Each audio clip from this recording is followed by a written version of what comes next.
नमस्कार, मैं दीपक शर्मा और मेरे YouTube मंच पर आपका स्वागत है।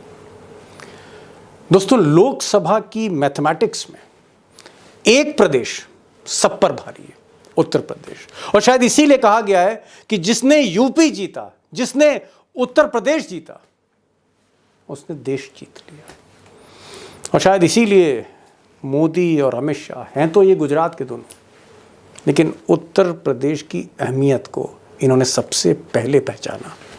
और 2014 में, 2019 में इसी यूपी से थोक के भाव होलसेल रेट पर मोदी जी बोरे में भरकर सीटें यहां से ले गए।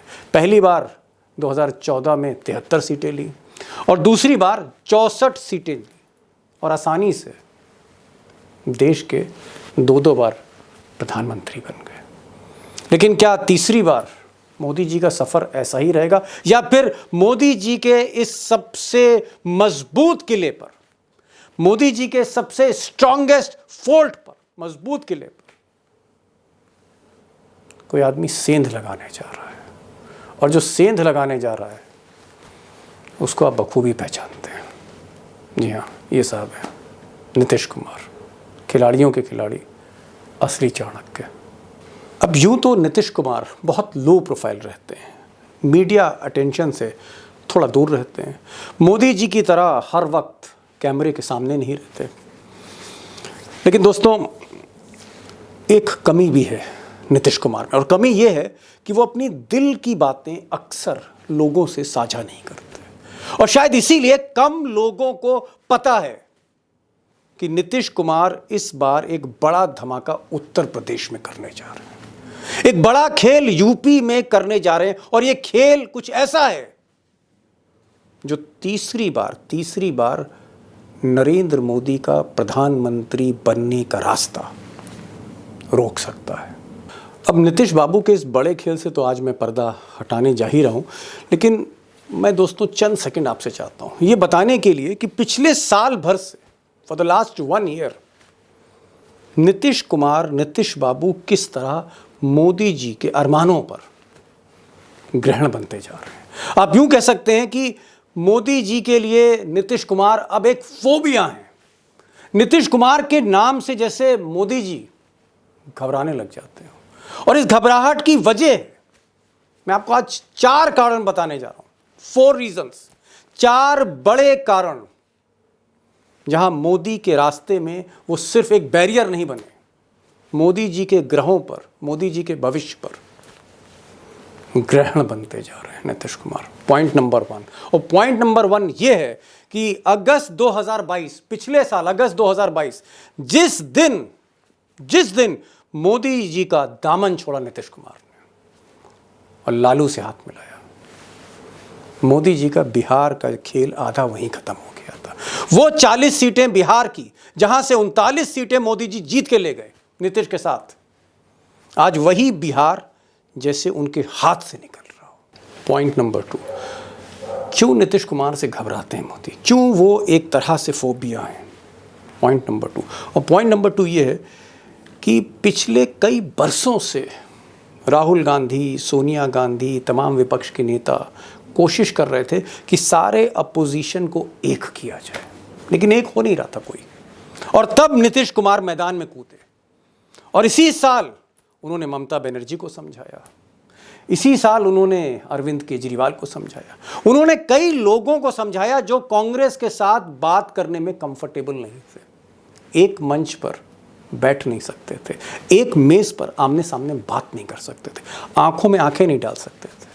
नीतीश कुमार ने केजरीवाल को भी कन्विंस किया, नीतीश कुमार ने ममता बनर्जी को भी कन्विंस किया, और फिर नीतीश कुमार ने दोनों की मीटिंग कराई, राहुल गांधी और खड़गे से, और उसके बाद पूरे देश के विपक्ष को अपने ही पटना में इकट्ठा कर दिया एक छतरी के नीचे। यानी ये जो अलायंस है, ये जो इंडिया अलायंस है जिससे मोदी जी घबरा रहे हैं, इसके सूत्रधार नीतीश बाबू हैं।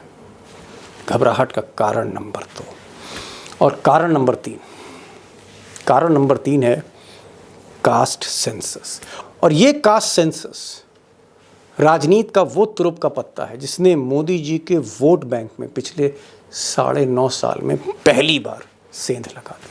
वो जो ओबीसी बैंक था, वो जो आप कह सकते हैं पूरी बुनियाद जहां खड़ी करी थी मोदी जी ने, जिस ओबीसी हिंदुत्व प्लैंक पर, जहां पर 40-45% वोट खींच के ले जा रहे थे मोदी जी, उसी पे सेंध लगा दी कास्ट सेंसस। पॉइंट नंबर 3, और आजकल मोदी जी को समझ नहीं आ रहा है कि इसका जवाब कैसे दें। और पॉइंट नंबर 4 वो है जो शायद आने वाले दिनों में मोदी जी की घबराहट को और बढ़ा सकता है, उनकी नींद में और ज़्यादा डिस्टर्बेंस पैदा कर सकता है। और ये पॉइंट नंबर 4 ये है कि नीतीश कुमार अब उत्तर प्रदेश से चुनाव लड़ने का मन बना रहे हैं। और अगर उत्तर प्रदेश से नीतीश कुमार चुनाव लड़ते हैं, जहां से मोदी जी भी चुनाव लड़ रहे हैं पिछले 2 बार से, 14 में और 19 में, अगर वहीं से नीतीश कुमार भी चुनाव लड़ते हैं तो एक ऐसा समीकरण बनेगा वोट का जिसे तोड़ना मोदी जी के लिए मुश्किल ही नहीं, कहीं कहीं नामुमकिन हो सकता है। अब दोस्तों, ऐसा कहा जा रहा है कि इंडिया अलायंस के जो पार्टनर हैं, चाहे उसमें राहुल गांधी का नाम ले लीजिए, अखिलेश यादव का नाम ले लीजिए, या जयंत चौधरी का नाम ले लीजिए, उत्तर प्रदेश के जो भी बड़े नेता हैं, वो चाहते हैं, दिल से चाहते हैं कि नीतीश कुमार उत्तर प्रदेश से आएँ, चुनाव लड़ें। और उनके लिए एक फूलपुर कंस्टिट्यूंसी है, कुर्मी डोमिनेंट बेल्ट है ये, नीतीश कुमार कुर्मी है और उस बेल्ट में 5-6% से ज़्यादा कुर्मी। वो चाहते हैं कि फूलपुर से, जी हाँ, फूलपुर से नीतीश कुमार चुनाव लड़ें। और बड़ी ऐतिहासिक सीट है, इस देश के पहले प्रधानमंत्री जवाहरलाल नेहरू फूलपुर से 3 बार चुनाव लड़े और वहीं से अब नीतीश कुमार को ऑफर दिया गया। अब जैसे मैंने आपको पहले कहा कि नीतीश कुमार दिल की बातें जल्दी साझा नहीं करते हैं, लेकिन फिर भी सूत्र बता रहे हैं कि दिवाली के बाद, नवंबर के बाद हो सकता है नीतीश कुमार मन बनाएं और ऐलान करें कि वो चुनाव लड़ेंगे। और ये जो फूलपुर की जो सीट है, ये सटी हुई है मोदी जी की बनारस की सीट से। आप सोच लीजिए कि मोदी भी जहां से चुनाव लड़ेंगे उससे कुछ दूर पे नीतीश कुमार होंगे, और ये एक ऐसा समीकरण होगा जो कहीं ना कहीं उत्तर प्रदेश में बीजेपी का खेल बदलेगा। और जहां तक सीटों की गिनती का सवाल है, मोदी जी के लिए एक बड़ी चोट होगी। और लोग कह रहे हैं कि जिस दिन नामांकन भरा नीतीश कुमार ने, उसी दिन खतरे की घंटी बज जाएगी मोदी जी के लिए। अब दोस्तों, अगर नीतीश कुमार उत्तर प्रदेश से लड़ते हैं तो फिर इंडिया अलायंस को क्या लाभ है, क्या फ़ायदा है, और बीजेपी को क्या नुकसान है, मोदी जी को क्या नुकसान है? मुझे लगता है कि 3-4 पॉइंट समझते हैं और उसके बाद फिर आगे बढ़ते हैं बड़े खुलासे की तरफ। पहला फ़ायदा ये है कि ये जो सीट है फूलपुर, पूर्वांचल में, यहाँ पर पिछड़ा और अति पिछड़ा, ये जो राजनीति है बड़ी सक्रिय राजनीति है, बहुत एग्रेसिव पॉलिटिक्स है, सोशल जो इक्वेशंस हैं, सामाजिक समीकरण आप कह सकते हैं कि उसकी ज़मीन है। और नीतीश के आने से एक बड़ा फेस, समाजवादी चेहरा, एक बड़ा समाजवादी चेहरा जब आएगा तो इससे कहीं ना कहीं वो अति पिछड़ा जिस पर मोदी जी घात लगाकर बैठे हुए हैं 2014 और 19 में, उसमें सेंध लगेगी, उसमें दरार लगेगी। और जहाँ तक कुर्मी वोट की बात है, जो मैंने पहले कहा कि 5 से 6% कुर्मी का एक ध्रुवीकरण होगा। और आप इसका जो एक इफ़ेक्ट देखेंगे वो ये देखेंगे कि ईस्टर्न यूपी में ये कम से कम 20 से 25 सीटें सीधे सीधे प्रभावित होंगी और ये लॉस बीजेपी का होगा। एक और चीज़ कि अगर इस तरह का सामाजिक समीकरण बनता है जहां जयंत चौधरी, राहुल गांधी, खड़गे, नीतीश कुमार, अखिलेश यादव, ये सब एक साथ आते हैं, एक पॉसिबिलिटी ये भी हो सकती है जिस पर बात हो रही है और मैं आगे बताऊंगा आपको, कि मायावती भी इंक्लाइंड हो सकती है, क्योंकि मायावती आज की तारीख में अपनी वोट की विरासत बचाने के लिए संघर्ष कर रही हैं। तो इसलिए मायावती भी आ सकती हैं आचार संहिता लगने के बाद। जब तक सीबीआई और ईडी का डर है, हो सकता है मायावती ना आए। तो मायावती अगर आती हैं तो ये जो समीकरण है वोटों का, ये और पक्ष में जाएगा इंडिया अलायंस के। और अगर ऐसा सब कुछ हो जाता है जो मैं आपको बता रहा हूँ, तो एक चीज़ निश्चित है कि बीजेपी की जो बढ़त है वो रुकेगी, यूपी में ही रुक जाएगी। और अगर बीजेपी जो पिछली बार 64 सीटें लाई SNDA, उससे पहले 73 सीटें लाई, अगर वो 50 सीट पर आती है या बीजेपी कहीं ना कहीं 45 सीट पर आती है, तो आप मान के चलिए कि 30-35 सीटों का नुकसान उत्तर प्रदेश में होने जा रहा है। और इन सीटों की भरपाई कहीं से नहीं हो रही। उसकी वजह है, और वजह यह है कि महाराष्ट्र जो है वहाँ पर मोदी जी का साथ छूट गया। 48 सीटों वाले महाराष्ट्र में उद्धव ठाकरे साथ नहीं है, और जिस तरह से महाविकास अघाड़ी प्रेशर बना रही है बीजेपी पर, तो महाराष्ट्र से रिकवरी हो नहीं सकती, बल्कि महाराष्ट्र खुद लॉस में जा रहा है इन टर्म्स ऑफ बीजेपी। और अगर आप बिहार देखें, जहाँ 40 में से 39 सीट ले गए थे, नीतीश कुमार आज मोदी जी के साथ नहीं, लालू और नीतीश साथ में, तो वहाँ भी लॉस है। बंगाल में ममता पहले से ज़्यादा मजबूत हुई है। कर्नाटक में बीजेपी और ज़्यादा कमज़ोर हो गई इस बार के विधानसभा चुनाव के बाद, जो बुरी हार मिली। कुल मिलाकर अगर उत्तर प्रदेश में लॉस हो रहा है 30-35 सीटों का, तो इसकी रिकवरी कहीं से नहीं हो रही। अब दोस्तों, अगर नीतीश कुमार आते हैं और उत्तर प्रदेश से चुनाव लड़ते हैं बिहार के साथ साथ, तो फिर होने क्या जा रहा है? देश के सबसे बड़े प्रदेश में जहां सबसे ज़्यादा सीटें, मुझे लगता है, मैं आपका ज़्यादा वक्त नहीं लूँगा, सीधे चलेंगे प्रोफेसर रविकांत जी के पास लखनऊ, और उनसे समझने की कोशिश करेंगे कि what's going to happen in UP अगर नीतीश वहाँ पर आते हैं, और इसका इम्पैक्ट क्या होने वाला है। क्या वाकई रास्ते बंद होने जा रहे हैं नरेंद्र मोदी के लिए 2024 के? इसकी जो एक ज़मीनी हकीकत है उसको समझने की कोशिश करते हैं। और मुझे लगता है, क्योंकि कहीं ना कहीं उत्तर प्रदेश की राजनीति को प्रोफेसर साहब बहुत आसानी से समझते हैं और समझाते हैं, आपको एक बार उनको ज़रूर सुनना चाहिए। मेरा पहला सवाल प्रोफेसर साहब ये है कि अगर नीतीश कुमार फूलपुर, उत्तर प्रदेश के पूर्वांचल से चुनाव लड़ते हैं, वो फूलपुर जो नेहरू की सीट रही है, देश के पहले प्रधानमंत्री की, उस सीट से अगर वो लड़ते हैं फूलपुर से, तो आपको क्या लगता है कि उत्तर प्रदेश में बीजेपी को इससे क्या नुकसान होने जा रहा है, इंडिया अलायंस को क्या फायदा होने जा रहा है? और फूलपुर की जो सीट है, ये मोदी जी की जो बनारस की सीट है, ज्यादा दूर नहीं है। तो दो बड़े नेता, एक नेता एनडीए का, एक नेता इंडिया अलायंस का, 2024 में एक ही रणभूमि से उतरने जा रहा है उत्तर प्रदेश की। आपको क्या लगता है इससे क्या फर्क होगा? देखिए, फूलपुर लोकसभा सीट से लड़ने का अपना ऐतिहासिक महत्व भी है, और जो जातीय राजनीति का गणित है उस हिसाब से भी बेहद बेहद आप ये कहें रणनीतिक है। तो आपने जिक्र किया ही कि जवाहरलाल नेहरू की वो सीट रही, लगातार 3 चुनाव वो जीते हैं। उसके बाद विजय लक्ष्मी पंडित, और फिर 1984 में कांग्रेस के रामपूजन पटेल वहां से चुनाव जीत चुके हैं।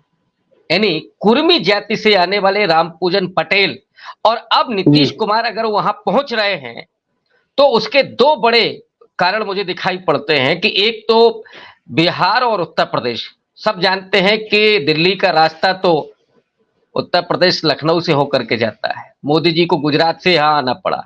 नीतीश कुमार यहाँ आते हैं तो ये जो इलाहाबाद है वो दूसरी तरफ तो बुंदेलखंड से भी लगता है, इधर पूर्वांचल से लगता है, तो वहीं पर योगी आदित्यनाथ भी हैं, नरेंद्र मोदी भी हैं, उनको घेरेंगे वो। और जो 5 से 6% मतलब आप कह रहे हैं कि एक तीर से 2 निशाने, उधर योगी आदित्यनाथ को भी गोरखपुर में और इधर बनारस में मोदी जी को, आप ये कहना चाह रहे हैं? कई निशाने हो रहे हैं, 2 ही नहीं है, 5 से 6% कम से कम कुर्मी वोट है उत्तर प्रदेश में, जो कि अभी आंकड़े नहीं है, तो मैं मिनिमम 5 से 6 है, और ये हर बेल्ट में मौजूद है। आप चले जाएंगे बुंदेलखंड में वो निरंजन कहा जाता है, कानपुर में आएंगे तो वो आपका कटिहार हो जाता है, इलाहाबाद बाराबंकी में वो बर्मा लिखता है, रोहिलखंड में जाएंगे तो वो आपका सेहतवार गंगवार है, पूर्वांचल में वो चौधरी कहलाता है। ये जो गोलबंदी हो जाते हैं, कहीं पटेल है, पटेल तो सब जगह लिखते कई। तो ये जो कुर्मी वोट है, जो अभी अनुप्रिया पटेल के साथ या भारतीय जनता पार्टी के साथ जुड़ा हुआ है, लेकिन अनुप्रिया पटेल के पिताजी सोनेलाल पटेल कांशीराम साहब के साथ उन्होंने काम किया है, तो कुर्मी उत्तर प्रदेश का अम्बेडकराइट भी है। यानी आरएसएस और बीजेपी के खिलाफ वो उसे जाने में कोई दिक्कत नहीं होगी, अभी भले ही वो एंटी यादव पॉलिटिक्स के चलते वहां हो। जैसे ही नीतीश कुमार आते हैं, ये समूचा कुर्मी वोट बैंक शिफ्ट करेगा इंडिया अलायंस के साथ, और उसमें भारतीय जनता पार्टी चारों खानों चित होगी। दीपक जी, क्या बचेगा उसके पास फिर ओबीसी में? चारों खाने चित होगी उत्तर प्रदेश में, कोई बेल्ट नहीं बचेगी जहां पे वो अपने आप को बचा सके। नहीं तो आप क्या बुंदेलखंड से कॉम्बिनेशन लेकर के देख रहे हैं? पूर्वांचल तक। आपका ये मानना है कि अगर हम जातीय समीकरण देखें उत्तर प्रदेश के, जो हमेशा से डिसाइसिव होते हैं, निर्णायक होते हैं, यानी जो यादव और मुस्लिम हैं वो साथ में ही है क्योंकि समाजवादी पार्टी साथ में है। उधर से जो जाट हैं वो जयंत चौधरी लेके आ रहे हैं आरएलडी से, पश्चिम से। और अगर आप देखें कि कुर्मी इसमें जुड़ता है और फिर और तमाम छोटी-छोटी जातियों के जो नेता हैं समाजवादी पार्टी में वो पुश करते हैं, तो आपको ताना-बाना क्या दिख रहा है? कि कहीं न कहीं जो वोट बैंक है उसमें एक्सपेंशन है, क्योंकि मैं ये मान के चल रहा हूँ कि मुस्लिम इस बार एक मुश्त वोट करने जा रहा है। तो अगर मुस्लिम का बेस वोट मान के चलिए 19% या 20% और उसके साथ यादव वोट जुड़ता है और बाकी वोट जुड़ते हैं और फिर ये कुर्मी वोट भी आ रहा है, तो आपको क्या लग रहा है कि एक डेडली कॉम्बिनेशन है ये? डेडली। और ये सिर्फ कुर्मी वोट का सवाल नहीं है। आप नीतीश कुमार की पर्सनालिटी को देखें तो उन्होंने बिहार में कर्पूरी ठाकुर के फॉर्मूले को लागू किया, जिन्होंने महादलित अलग किया और अति पिछड़े को अलग से उन्होंने रिजर्वेशन दिया। तो जो बीजेपी की ताकत है, जिसको मैं बार बार कहता हूं कि असली ताकत तो उसकी अति पिछड़ा है और नॉन जाटो दलित है, नीतीश कुमार ये 2007 से काम कर रहे हैं। उन्होंने महादलित विकास मिशन बिहार में 2007 में बनाया था। मतलब मोदी जी के तब सोच में भी नहीं होगा।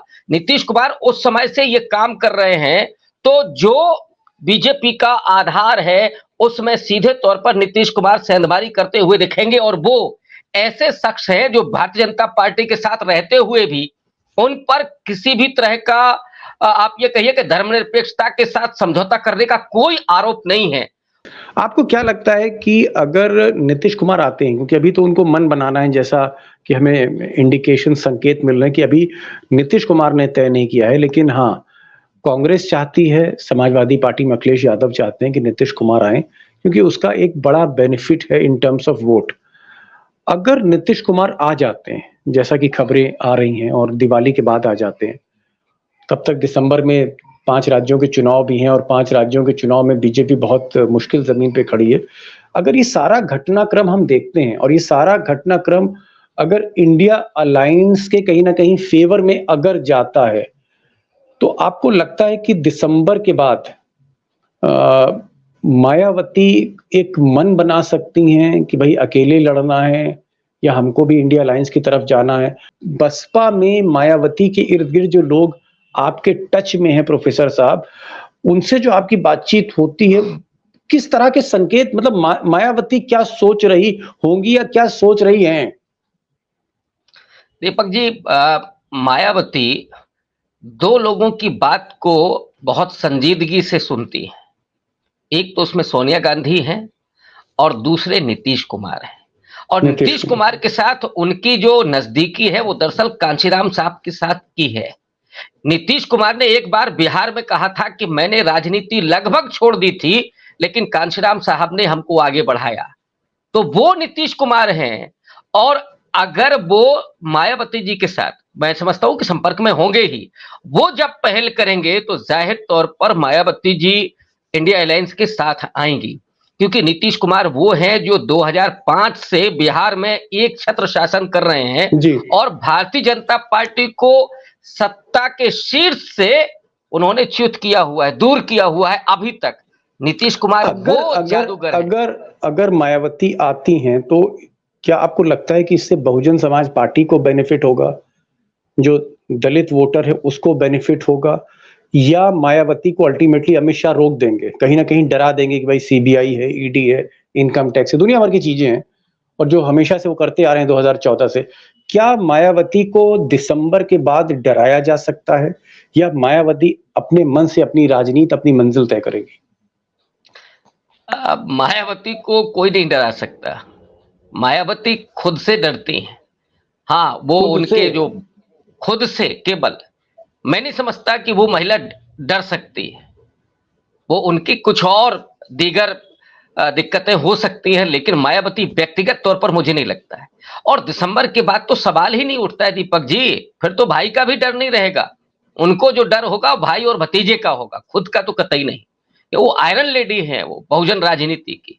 और वो मायावती दिसंबर के बाद, जो मुझे अभी तक लगता है कि वो इंडिया अलायंस के साथ होंगी, क्योंकि वो जानती हैं अकेले चुनाव लड़ेंगी तो उनका कोई वजूद बचेगा नहीं, जी। क्योंकि दलित या हो, मुस्लिम हो, अति पिछड़ा हो, वो सीधे तौर पर बीजेपी को हराने के लिए इस बार वोट करना चाहता है, क्योंकि जी। जो हुआ है इन 10 सालों में वो उसको कतई नहीं छोड़ना चाहता है।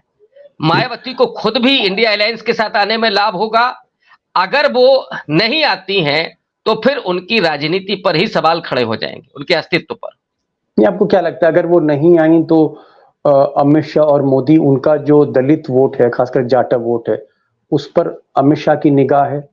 और क्या ये वोट वो खींच के ले जा सकते हैं? लाभार्थी योजना है, पैसा है, और भी बहुत दुनिया की चीजें हैं, प्रलोभन वगैरह। क्या आपको लगता है कि मायावती अगर नहीं आती इंडिया अलायंस, न्यूट्रल रहती हैं, बीजेपी के साथ नहीं जाती, कोई अलायंस नहीं करती, तो उनका वोट लूटा जा सकता है, उनके वोट में सेंध लगाई जा सकती है? जिसके पास ताकत है, जिसके पास पैसा है, जिसके पास ईडी है, सीबीआई, क्या ऐसा आदमी मायावती के वोट में सेंध लगा सकता है? दीपक जी, दलितों में खास करके सबसे ज्यादा सचेत और चेतना संपन्न अगर कोई मतदाता है तो वो जाटव है, जिसे न तो भ्रमित किया जा सकता है, न खरीदा जा सकता है, न डराया जा सकता है। ये मायावती से बहुत इमोशनली अटैच्ड है। अंबेडकर के नाम पर, कांशीराम साहब के नाम पर बेहद चेतना संपन्न है। हाँ, वो स्ट्रेटजी के साथ वोट करता है और मायावती जिस तरफ इशारा कर देंगी वो उधर जाएगा। अगर मान लीजिए जिस तरह से आपने खाका खींचा है, अगर नीतीश यहां से उत्तर प्रदेश से लड़ते हैं, फिर राहुल गांधी भी लड़ जाते हैं, या प्रियंका आ जाती हैं, अखिलेश यादव लड़ेंगे ही चुनाव, जयंत चौधरी, ये सारी पार्टियां एक होती हैं और मायावती लास्ट मोमेंट पे आती हैं, जब आचार संहिता वगैरह लग जाती है, थोड़ी सी उनको इम्यूनिटी मिल जाती है, तब आपको लगता है कि मायावती के आने के बाद उत्तर प्रदेश के जो समीकरण है वोट के, बहुत तेजी से बदलेंगे, और ये जो समीकरण है भारी पड़ जाएंगे मोदी पर, शाह पर, बहुत बड़ी चुनौती लेके आएंगे ये समीकरण? निश्चित तौर पर दीपक जी, क्योंकि बीजेपी के पास फिर बचता क्या है? उसके पास एक सवर्ण मतदाता जो खुद भी परेशान है। ऐसा नहीं है कि सवर्ण मतदाता बीजेपी को बहुत पसंद कर रहा है।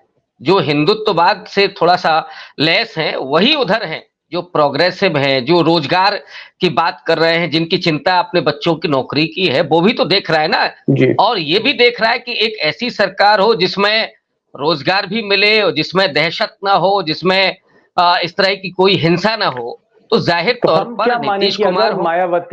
मायावती के हाथी पे सब सवार हो जाते हैं, तो मोदी जी जो पिछली बार 64 सीट ले गए थे, एनडीए को मिली थी, 14 में मोदी जी 73 सीट ले गए थे 80 में से, तो क्या इस बार होलसेल में थोक के भाव बोरा भर के सीट नहीं ले जा पाएंगे उत्तर प्रदेश से मोदी और शाह? जैसे बोरा उठा के लेके जाते हैं सीटों का, पूरा भरा हुआ बोरा, 60 सीट 70 सीट थोक के भाव यूपी से, क्या इस बार फिर नहीं होगा अगर ये हाथी बीच में आ गया? बीजेपी तो इस समय मिशन 80 पर काम कर रही है, लेकिन अगर हाथी आ गया और नीतीश कुमार उधर से आ गए, खड़गे साहब हैं ही, अखिलेश यादव हैं ही, उसके बाद वो 64 तो अनुप्रिया पटेल को मिला करके बीजेपी की 62 सीटें हैं। और मैं पहले भी कहता रहा हूं कि उसके बाद बीजेपी 26 पर आकर के सिमट जाएगी, कोई उसको नहीं रोक सकता है। चलिए, मैं यही मनाऊंगा कि आपकी बात दिल्ली दरबार तक ना पहुंचे, वरना इस सुन के जो फिगर आपने बताया 26 गश खा के लोग गिर जाएंगे। 26 सीटें आप दे रहे हैं बीजेपी को।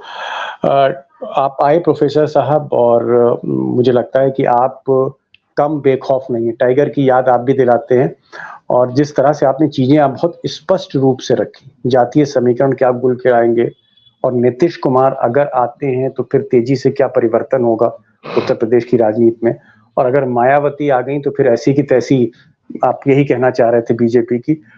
तो बहरहाल आप आए, आप खुलकर बोले, आपका बहुत बहुत शुक्रिया इस प्रोग्राम में हमारी दोस्तों की तरफ से।